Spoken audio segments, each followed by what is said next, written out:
Chapter 3, we're talking about the audiences, how they're arranged, what their roles have been throughout history, and three specific kinds of people. They're the critics, the theorists, and the dramaturgs. So first off, the audiences. How they're arranged is very important. You got to make sure that you can tell the difference between a proscenium arrangement, in which the audience is on one side, which the word proscenium is Latin. It comes from the Greek proskine, which the Greeks had a building in the back, was called the skine. So anything that was in front of, or pro, was called the proskine, turned into Latin proscenium. And so most auditoriums that you go to, you'll see a proscenium arch to which to watch the play. That's the audience on one side. A little more rare you'll see is a runway stage, which the stage will go out in the middle on kind of a long, thin, kind of like you think of like a fashion runway. The audience is on two sides. You have the audience on each side of that. The thrust, which is a little more common, where you have the stage kind of being thrust into the audience, and so they are arranged on three sides. And the last one is arena staging. Or you've heard it, theater in the round, although the stages don't always have to be round. I've had square stages and hectagonal stages, all kinds of things. But the audience is positioned in four sides, or surrounding the stage, called theater in the round or arena, and so the audience is on four sides.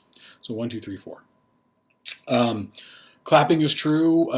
What the book says about the standing ovations, I think they're being way overused. Almost like everybody expects a standing ovation now after a show. It used to be reserved for a production that you were so moved or were so amazing that you felt like you had to stand. And now it just kind of seems, like you're obligated to stand up. And, there's always one person in the front that stands up and three other people get up. And then now everybody's standing by the end of the curtain call. Anyway, I don't feel that you have to. A little side note, though, if you want to know, at the end of a concert, you know how we say encore? Well, I was at a concert in France. I was studying over there, and I was in Lyon, and I got to see Ray Charles in concert at this old Roman amphitheater. They had renovated an actual Roman amphitheater, and Ray Charles was there, and he finished his concert. It was fantastic, and we're like, encore, encore, and people were looking at us, and they all started chanting. I couldn't understand what they were chanting, so I had to ask the woman next to me. I said, what is that they're chanting? And she's saying, une fois, which translates, basically means like one more time. And so if you're ever in France and you're at a concert and you want to say encore, don't say encore. They'll look at you weird. Just say une fois. Kind of go like this, because that's how they do the number one. Anyway. All right, audiences through history. We start out with the audiences in ancient Greece, and as you'd expect for a festival celebrating Dionysus, the god of wine and fertility, basically a god of partying, very fluid in the way they would come and go. They would be talking in the audience and that kind of thing. They were kind of rude, as we would consider them in our day and age, but not violent. They had a real cap on the violence thing. In fact, in ancient Greece, they would never show violence on stage. They would always put all the violent things that were happening on basically a wagon, and they would wheel the wagon in, and the audience would look at it. And the actors would form a tableau, so there was no movement, and they would look, and then they would wheel the thing off, and that was the experience with violence. So there was no violence in that, which is not the case in ancient Rome. If you look at ancient Rome, now we have the paratheatricals like the chariot races and the gladiator battles and throwing Christians into lions. So you could expect all the things. The audience was very rude, loud, obnoxious, violent themselves.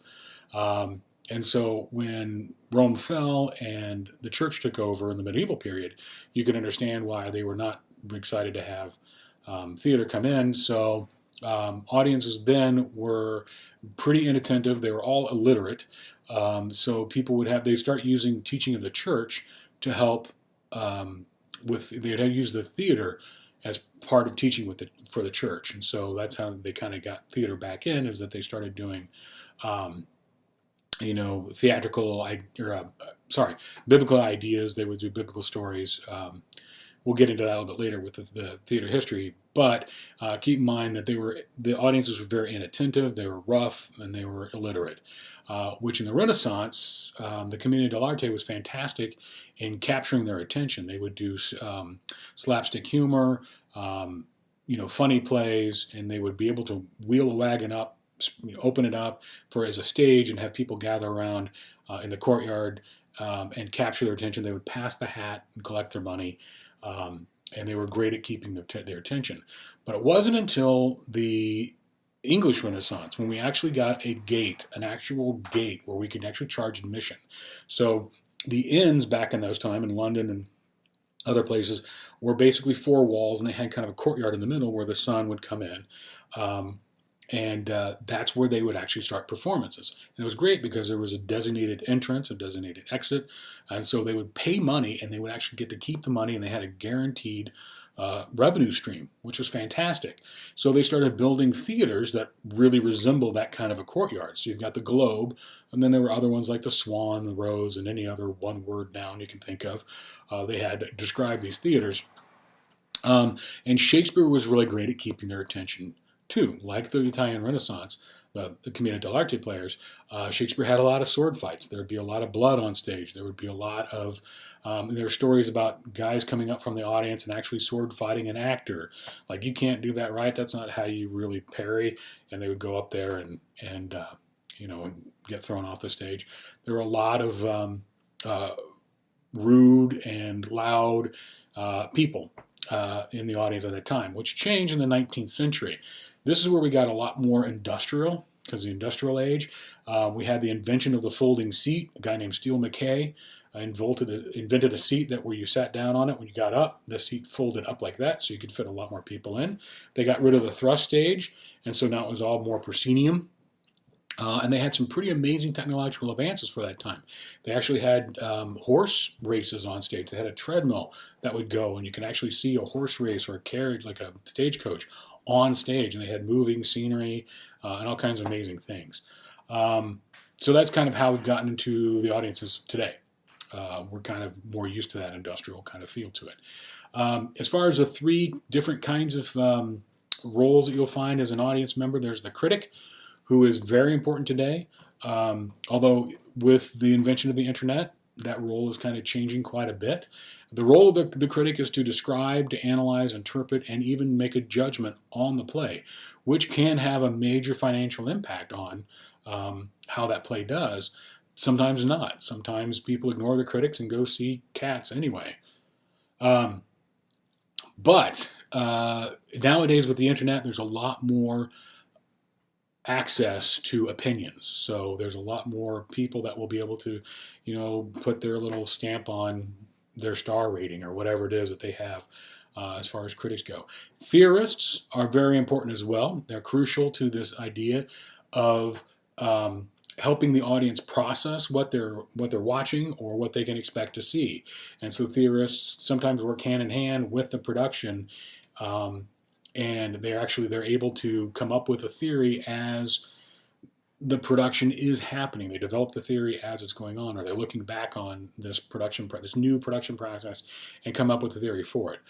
So they're important to helping the audiences kind of figure out where people are going out on the fringe, where they're going and what they're trying to accomplish. And last but not least is my favorite, the dramaturg. Oh, I'd love to be a dramaturg. Dramaturgs are responsible for analyzing the literature, audience engagement. But what I love is production research. To actually go through and look at a production and research the details that go into the costuming, the props, the set dressing. Like, for instance, if you had a play that was set in 1978 and Act 1, Scene 2 was at a dance and there was a DJ written in the script, the dramaturg's job would be to figure out what kind of equipment would that DJ have, what kind of songs would he play, what kind of headphones would he be wearing. Those major details really make or break a production, at least for me, and I love that stuff. So I'd love to be a dramaturg.